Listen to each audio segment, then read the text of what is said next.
Hello everyone, welcome back to another episode of Technologyglance. Today in this video, I'm going to guide you through how you can enable Fanboy anti-chat apps on Brave. So let's get started. Firstly, open Brave browser in your device, then tap on three dots icon, next tap on settings.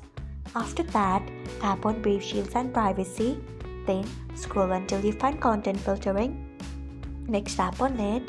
After that, scroll until you find Fanboy anti-chat apps, then turn on it by tapping on it.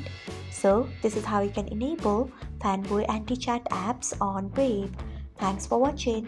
If you found this guide helpful, we would love it if you hit the thumbs up button below. We upload great new tech tutorials like this one every day, so do not forget to subscribe to our channel and hit the bell icon so that you'll never miss another update.